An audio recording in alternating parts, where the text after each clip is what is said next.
Alright, today let's learn about Elastic IP addresses. We'll be doing the hands-on as well in action in some time. First, let's understand the theoretical aspect of it, because based on the theory, it is very important to practice the hands-on so that it will help us to remember the things more easily and for a longer period of time. So what is Elastic IP address? So first of all, Elastic IP address, it is a very common question asked in scenarios where you'll be appearing for any kind of interviews or something. The Elastic IP address in a nutshell is kind of static public IP address. This is a one-liner answer which explicitly tells what is Elastic IP address and your understanding. And what is the benefit of Elastic IP address? Because we know each EC2 instance already has public IP address and maybe and private IP definitely, right, for AWS networks and all. So why do we need Elastic IP address? First of all is the consistency. Public IP address of an EC2 instance changes whenever we stop or restart the instance. We'll see this in a while. We'll do this in practical in some time, how the public IP changes if we are not associating with any Elastic IP address. Now, second point is the fault tolerance. So in case of any IT companies, you might be aware, like, we need high availability and fault tolerance. So Elastic IP address is meant for quicker recovery and minimal downtime. And third is the custom DNS mapping, which can be easily mapped to the domain names. This is one of the advantage. And one downside of Elastic IP address is that what we should keep in mind always, that AWS charges for unused Elastic IP address. So we need to be very careful not to use in scenarios where we don't need them and we are not actively using it. So this goes the theory. So now we'll be diving into the hands-on, where we'll be allocating Elastic IP address and attaching to EC2 instance, and we'll see this in action, how when we stop or start the EC2 instance, the public IP remains same after attaching the Elastic IP address. So let's get on with the hands-on. Alrighty, so we are at the AWS console. So our first step is to check if any kind of VPC, default VPC, is already created. If it is created, we need to remove it, because we want to do this hands-on straight from the scratch. We can, under the VPC section, let's navigate, and here if I scroll to the right, we can see default VPC, it's set as yes, right? So there is one default VPC. Let's select it, and under actions, delete VPC. Please don't worry, because we'll be anyway creating the default VPC once again. I'm just deleting it. So yeah, that's right, because we want to do everything from scratch, right? So let's delete this. This is how we delete. Under the actions, anything we delete, we need to type this out, whatever is there, then click on delete. So it's deleting the subnets and all. So our next task will be to definitely create one VPC. How do we provision or create one VPC? The answer is simple. We can click on actions, just like we found a delete thing, delete VPC. Here we have create default VPC. So it's very straightforward process. We click on here. We got only one option, that is this button, create default VPC. Let's click it, and everything is set for us by default and happening behind the scenes. Gets instantly created. See, you successfully created VPC. Here we can see our region, US East 1 region, which is the Virginia region. These are the route tables and all, right? So for now, let's navigate or focus what we need. So now our first task is to launch EC2 instance. Why do we need EC2 instance? Because later we'll be attaching the Elastic IP address to EC2, right? So first we need one compute power, which is the EC2 instance, that is the virtual machine in AWS. Let's open EC2. We are already familiar about launching the EC2 instance, so I'll be doing the things, everything from the scratch just for you. Let's click on launch instance, and here we need to select the software built. We will use free tier eligible. Let's use Amazon Linux 2 AMI. This is also free tier available. Looks good. Instant type T2 micro is good for us, because this is anyway the dummy testing we are doing. This is not production environment. Username is EC2 user, what we can see. Let's scroll down a bit. We can create one key pair as well. Let's create it, though we don't need key pair in this tutorial, but let's create it anyway. Let's write it EC2 something like Elastic, something like that. Looks good. Let's click on the create button. Let's click on create key pair. Here we go with the key pair. Anyway, I won't be needing the key pair because I'll be using EC2 instance connect. You can go the harder way, like using command prompt or putty to use the PEM file, then click like connect to the EC2, but we'll be using the easier way this time because otherwise the tutorial will get long. And here we have some interesting things here. Allow SSH because we'll be doing instance connect, EC2 instance connect, right? We'll be SSHing into the Linux instance, so we need to open it from anywhere. We can specify specific IP addresses as well, like my public IP address, but that will be complicating things. I'll keep anywhere, right? Because I'm not having any confidential data in EC2, right? Anywhere for dummy tutorial is fine. Now the important thing is the HTTP, because I'll be creating one HTML page to check out, so that's why we need HTTP traffic. Again, anywhere looks good. And other things, if you look, now we'll be keeping everything as default. Please make sure auto assign a public IP is there, right? Because otherwise we won't be able to open the web page later, what we create, HTML page. Let's click on like a launch instance. It will take some time. Let's wait for a while. All right, we can see the success message. Let's dive. We can click here as well, open a new window. This is also fine with us. Here we have by default, if we select it, we can see the filtering what we have created. This is running, we can see. And the next task is to like do the SSH. I'll select on my instance, check it. I have here connect, and here we have the EC2 instance connect. I got my public IP address. It is by default. AWS will help you. EC2 user was the username. It is by default. I'll click on connect. All right, it sees a stabilizing connection. We are getting into our EC2 machine, Linux machine, what we have. And in the meantime, I have some commands as well, which is in here, the Word file. So let's why we are running these commands, because I need to create one HTML file, right? We will check the server, start the server status and all, Apache, right? Let's do one by one. Sudo su is the simple switch user super user command, like where we'll be acting as the root user. Let's do sudo su for super user. Next we'll be running some updates, yum y update, which is one of the most used command in Linux.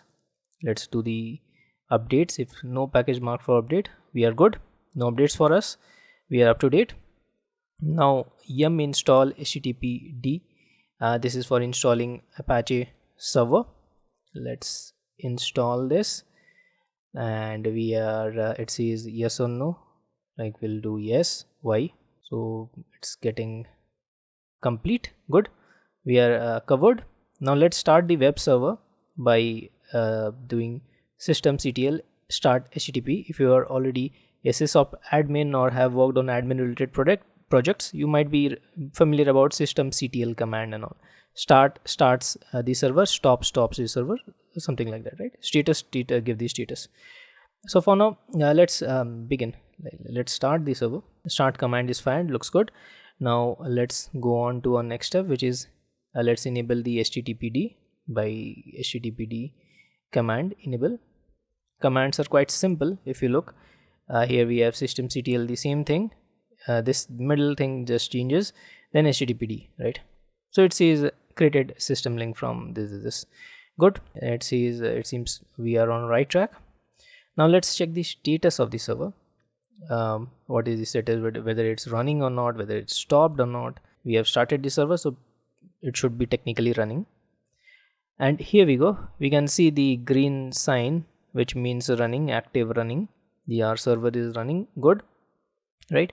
Now we'll be navigating to the HTML folder where we'll be creating the HTML file, and later I'll be opening the HTML file in our browser. Let's navigate here, and here after navigating I'll create one file name indexed with extension .html, right? Because for HTML file we need extension as .html. VI command creates a file in Linux. You can use there are many things like nano and all. I'm familiar about VI editor, so it is very simple. I find simple, so it's personal preference. You can create file anyway using VI editor, Vim, nano, whatever as per your preference. Let's create VI. I'll type I button on the keyboard for insert. Here we go, insert. Now I can copy paste my content, the HTML file. If you're familiar about HTML, this is the HTML open tag, this is the close tag / tag, like we are opening this tag and closing by /. So this is a simple message. You can write anything. This is me, Cloud Guru Amit. I love to teach on Udemy and YouTube. So let's type this message here. I'll do copy pasting. I'll type on the keyboard, I'll type the escape button, then colon WQ and press the enter button. This will save my file, which is index.html. So my file is now saved. I can check the contents of the file by typing the cat command and the file name index.html. So I can see this is what's there on my file that got saved. Index.html looks good. We are on right track. Now our task is to restart the web server. Let's restart it. Our server. I'll type restart here.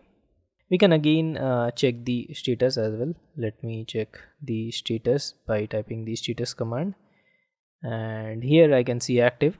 So I've restarted and it's now active. Good, we are good. Now I'll open the in a web page. I want to see this because I have created this file, right? HTML file. So let's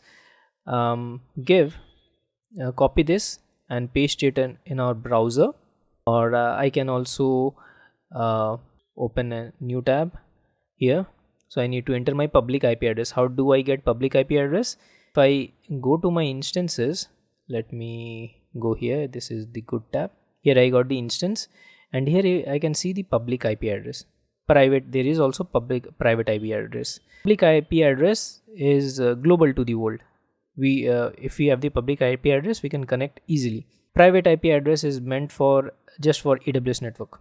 For now, since I'm outside AWS network, I need to connect using public IP address. So please remember this concept of public IP and private IP. This is simple.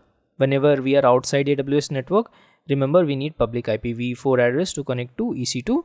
If we are inside AWS network, just like my EC2, private IP will work. So for now, let's focus what we want to do. I will write this, I'll paste it and type enter, and here it shows the warning sign, continue to the site. And here we go. I got my HTML content, whatever I have written. This is Cloud Guru Amit. I love to teach on Udemy and YouTube. I'm a public page because this is a public page, right? We have the public IP address here, and here we go with the file name, what we have created in Linux instance a few moments back, index.html. So this is my content in a nutshell. If you remember, we have created these things and all, right? So this looks good. Now we will check the concept of elastic IP address, whatever we have learned. How do we do it? Now I need to save somewhere to show you. So let me open one notepad to show you how elastic IP address concept is done. So I'll copy this public IP. I'll write public IP current, right? I'll note it down. I'll paste here. So this is my current public IP address. So if I let me select it and go to actions. Go to instance state, then stop the instance, right? So if let me do the stop now. the instance is now stopping, successfully initiated stop. If I go to the theory now, here it says, if we read, while public IP address of an EC2 instance changes, if you stop, right, or restart the instance, we have stopped. Now if I start the instance, public IP will change, right? So let's test this concept. Technically the public IP, whatever we have noted, should change. Let's start the instance. So our successfully initiated starting. Let's wait for a while. So our instance, it shows here running. Let's wait for a while. The public IP v4 address appears. Let me refresh this, and here we go. If you look now, our public IPv4 address is this one, right? Changed. If I open right here, this was my previous one and this is now current. So I'll write current here, current public IPv4 address, and here let's mark old public IPv4 address, right? So this implements that whenever we stop or restart the instance, our public IP address will change. So now comes the concept of elastic IP address, right? If we look at the theory, what we have learned, that elastic IP address is an essential feature where it provides static IPv4 address, right? That was our problem currently. That is our problem currently, that public IPv4 address changes whenever we are stopping the instance or restarting the instance, right? We have seen it here in the notepad. My current IPv4 address changed. So now let's begin with the concept of using elastic IP address, that how do we fix this problem. My public IP address should be fixed. It shouldn't change whenever we do stop or restart. It should remain fixed. And under the EC2 instance here dashboard, we will be finding elastic IP address under the network and security tab. Let's click on elastic IP address. Now let's click on allocate elastic IP address, and here we go. Now with selecting the regions and all, elastic IP4 will selecting as default. Here this looks good. I'll just click on allocate. We won't be touching anything here. Let's click on allocate, and it says that elastic IP allocated successfully. We got this IP 44 something, right? Public IPv4 address. We can please have a note of this 44. It starts at 44. This 216.158. Now just creating this elastic IP address won't be associated with EC2 instance automatically. We need to associate this elastic IP address. How do we do it? Let's click here, tick mark this, allocate elastic IP address, and let's go to our next last tab. I'll select here actions, and here we got the associate elastic IP address. So previously we have allocated it, now we have associated it. We need to associate it, our EC2 instance. Let's go to associate elastic IP, and here the interesting thing is that we need to select an instance or network interface, right? The network card. For us, instance is good because we have EC2 instance. Let me go to my instance here, whatever we have. I have one instance, just note the last three letters, B74, the instance. Let me check mark, it's B24. So here, if I go here, I'll see B74, it's running. So this is where I want to attach my elastic IP address, right, or associate my elastic IP address in nutshell. Let's click here. I got private IP address. So this is automatically, it shows this one as per the instance. So it's 114, the last three digits. If I check here, verify, we got 114 here, right? So this is the exact instance or the EC2 instance where we want to attach our elastic IP address. So this looks good. I'll click on now associate. So it says elastic IP address associated successfully. Looks good. Now let me close this, or perhaps let's go to our instance here. This was our IP address. after attaching the Elastic IP. Let's refresh it. What's it's happening? Let's see. So here we go. After refreshing, I can see the Elastic IP address was having one public IPv4 address, which is now changed to this one. My EC2 instance is having this public IPv4 address. So this is my current public IPv4 address. So now let's mark this. Let's paste it. Now my current public IPv4 address for my EC2 instance is this one. I'll mark this as now again old, because it has become old after associating the Elastic, because it has Elastic IP address, it has changed. Now let's implement the concept of EC2, how Elastic IP address. If I previously remember, like we had the syntax here where we have seen the web page index.html what we have created, right?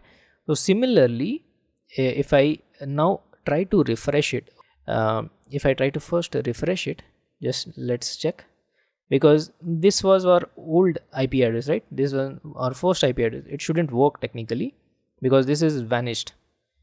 So this is what the page is not working. So let's check our theory concept, what I have written here. See, it's written for fault tolerance, right? If you're not using Elastic IP address and your EC2 you have by mistakenly stopped or restarted, it will go. Our web app will be down if we do it. So there we go with the concept of Elastic IP address as a hero where it saves our application, right? So now I can see this is not working. So how do we what I need to do?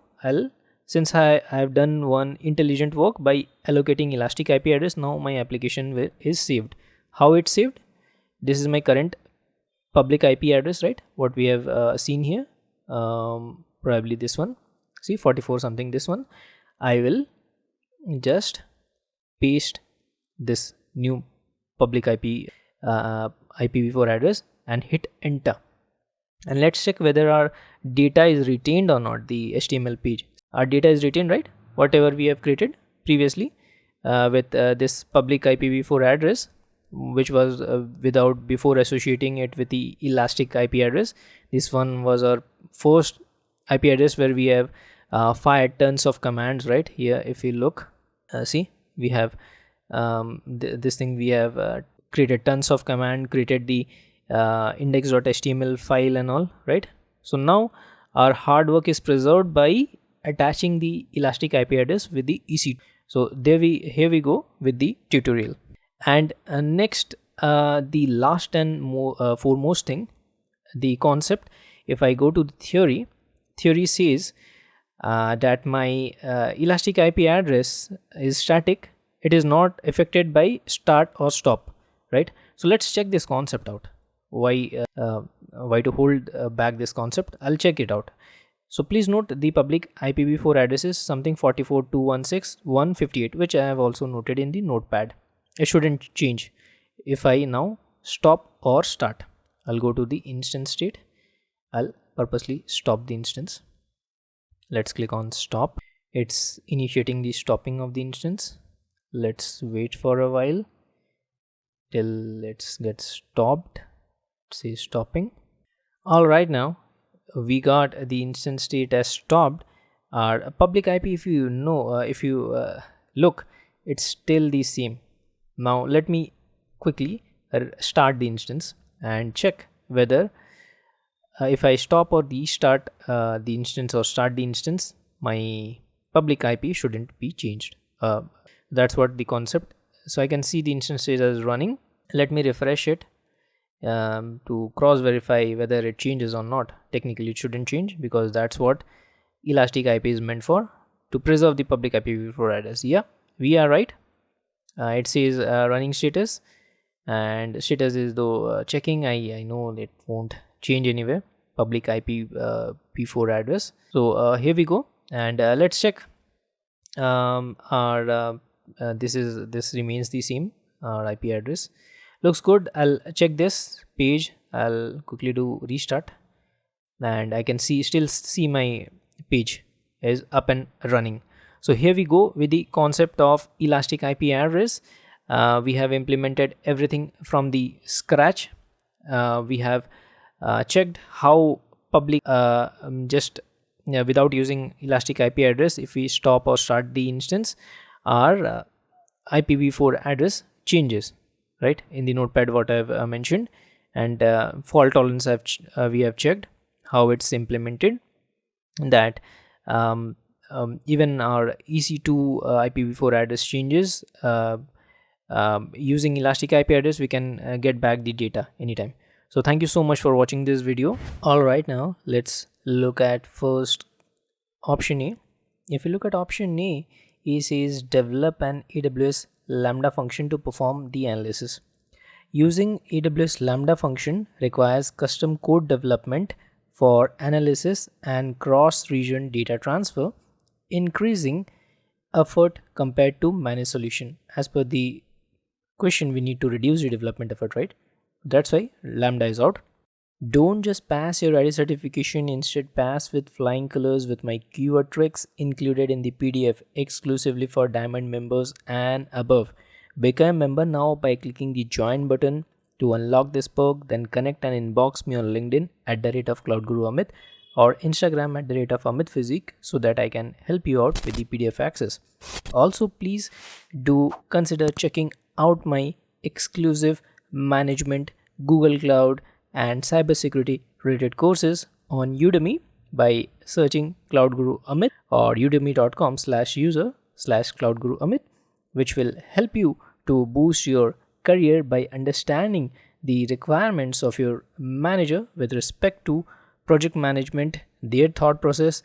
Let's look at option B. B says set up Amazon Macie to conduct analysis, create Amazon Event Bridge rules to transfer the findings to EU West 2 region.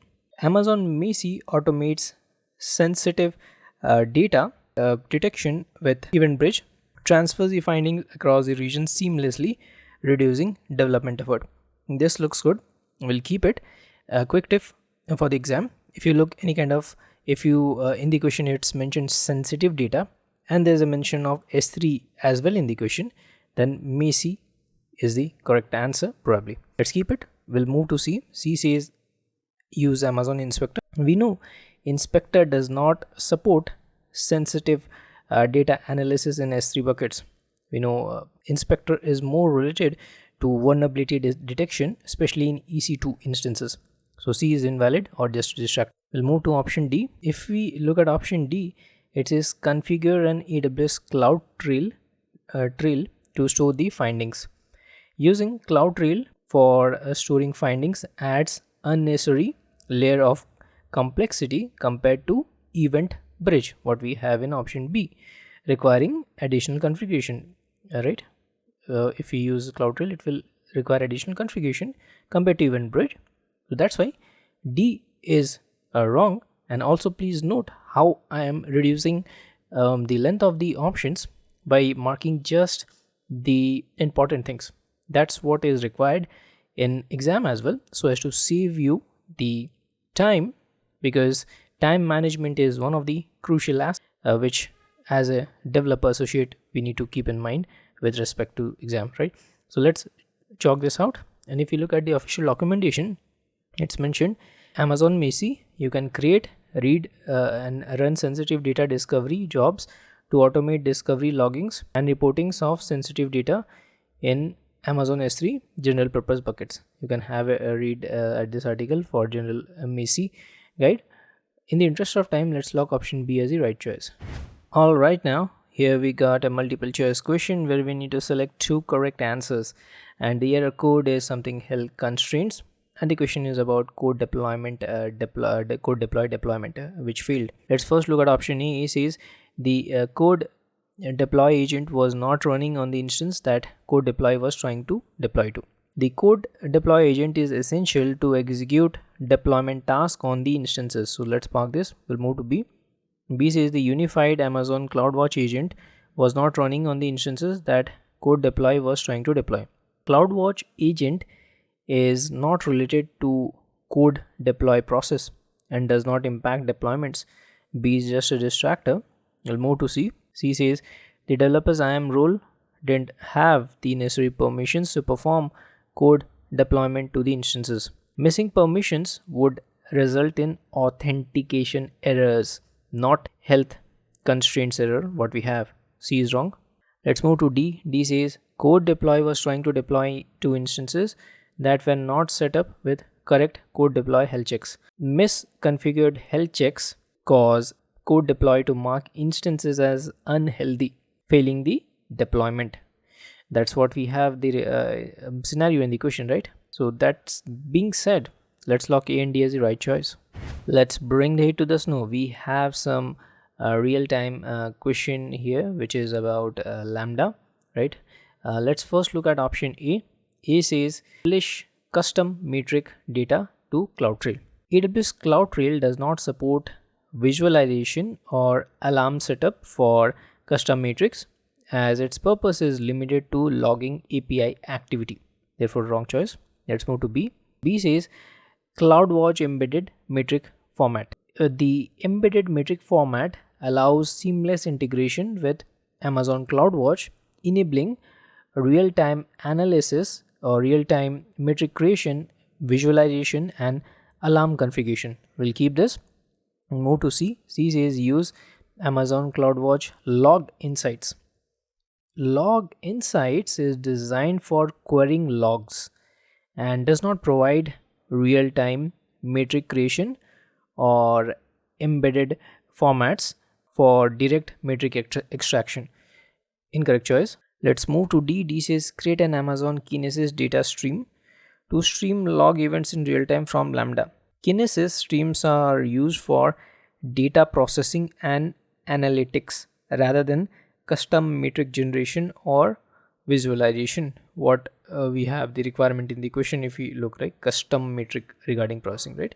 So D is just a distractor, because seeing real time, one might pick Kinesis, right? So that is not the correct choice. We need to think over again. So D is wrong, and we'll lock option B as the right choice.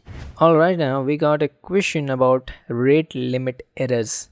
Let's look at first option A. He says set up reserved concurrency for the Lambda function based on the previous month's average concurrent execution count. Reserved concurrency manages capacity but does not address rate limit issues for external API calls. So incorrect. Let's move to B. B says implement an exponential backoff retry mechanism for invocations encountering rate limit errors while fetching the parameter from parameter store.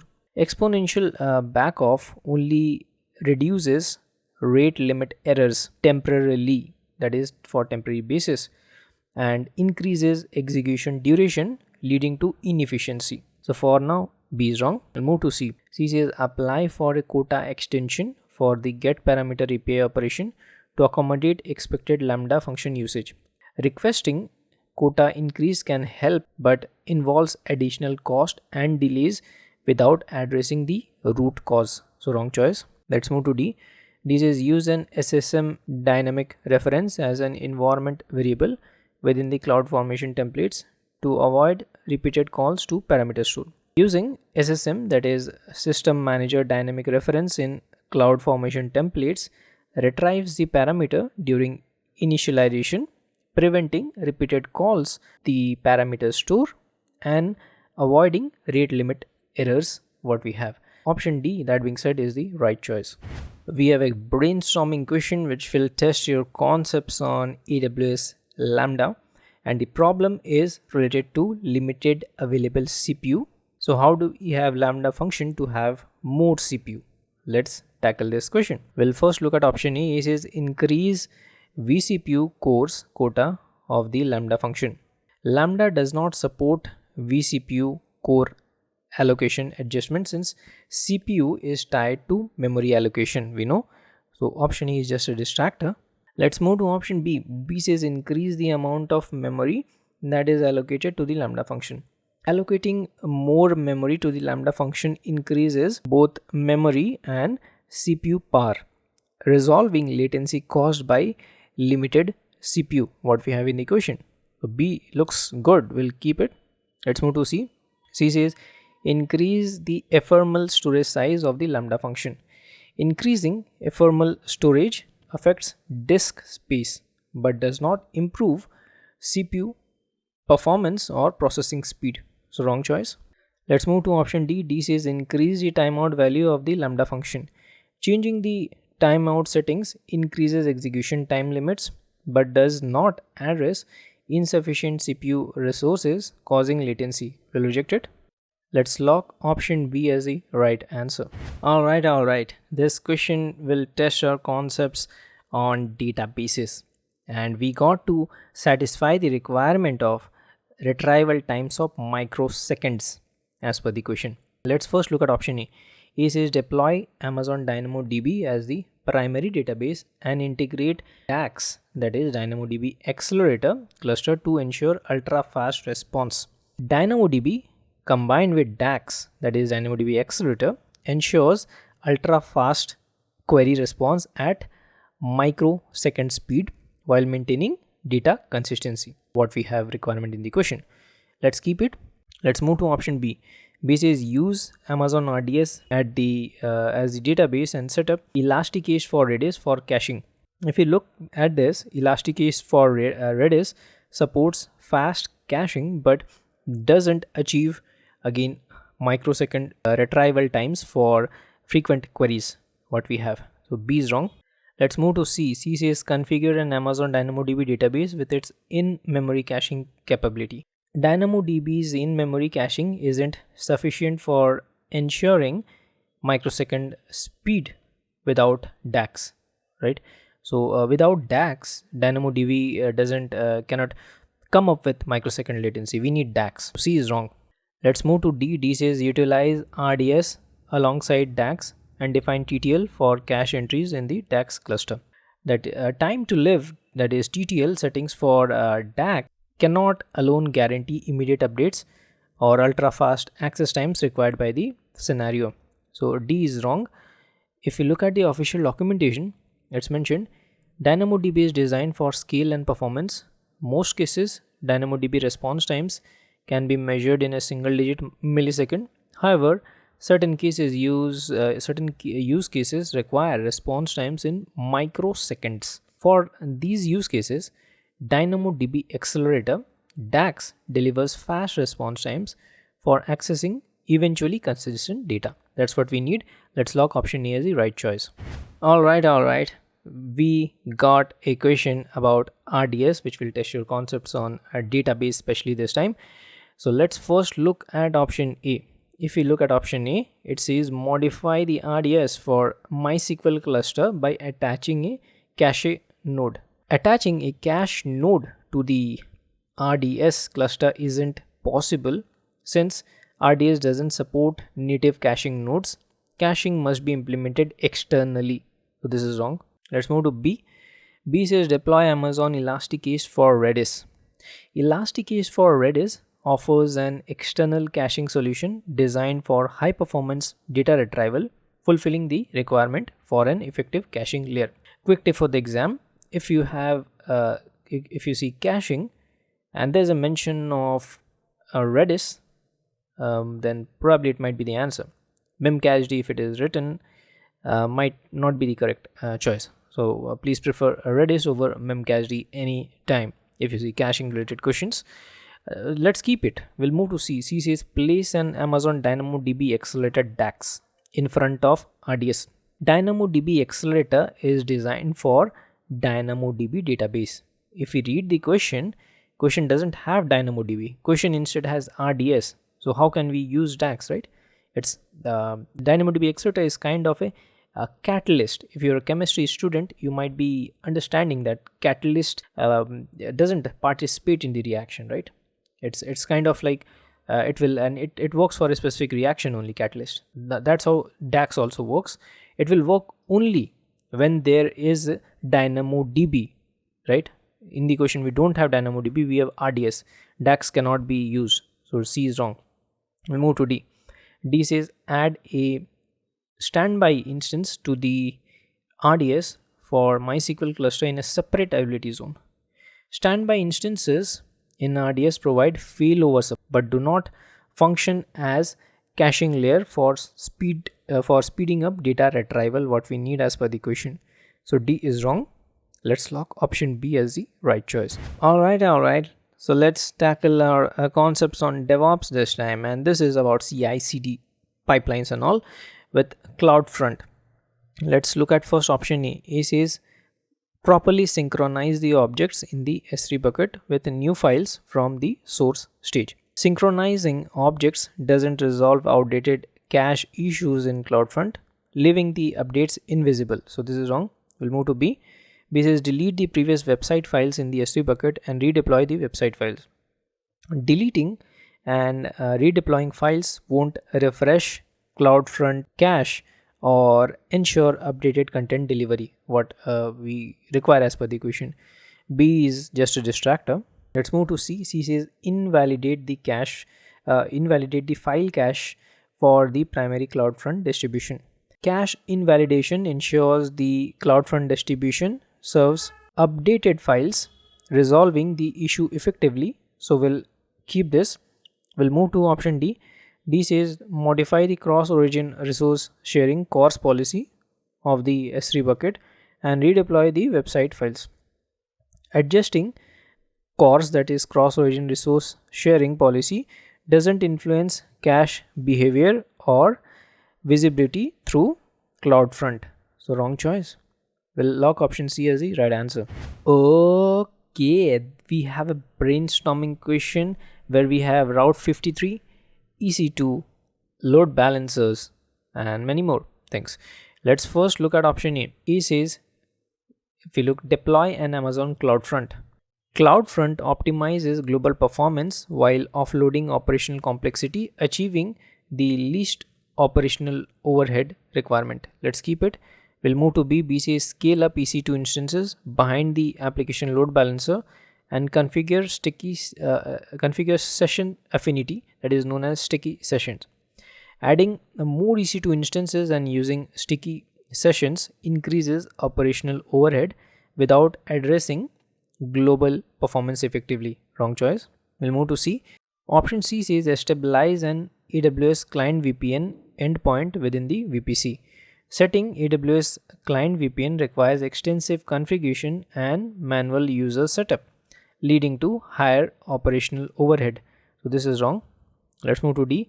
D says deploy the LMS application across multiple regions to enhance global accessibility. Multi-region deployment provides latency-based performance improvements but demands significant operational effort for managing deployment. So wrong choice. We'll lock option A as the right answer. Let's bring the heat to the snow. We got to select two correct answers this time, and the question is related to permission error. So let's first look at option A. A says cross account IAM role.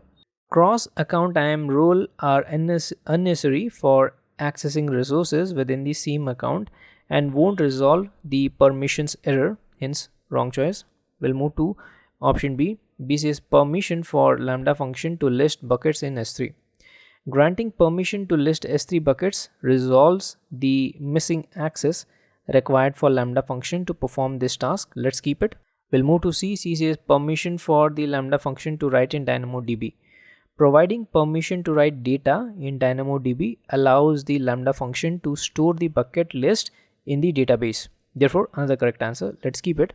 We'll move to D. D says permission for S3 to invoke the Lambda function. Allowing S3 to invoke the Lambda function isn't required, as function execution is triggered by a schedule. Therefore, option D is out. That being said, let's lock option B and C as the right choice. If you want the PDF with hands-on files, including the keyword tricks, please do enroll in Diamond membership or above by becoming a member by clicking the join button now. Then connect and inbox me on LinkedIn at the rate of Cloud Guru Amit or Instagram at the rate of Amit Physique so that I can help you out with the PDF and hands-on files access. Also, please consider checking out my exclusive management cybersecurity Google Cloud courses on Udemy by searching Cloud Guru Amit, or you can navigate to the URL udemy.com/user/cloudguruamit, where you will find tons of courses which will help you to boost your career by understanding the requirements of your manager, their thought processes, and how a project works in an IT world. So thank you so much for watching this video.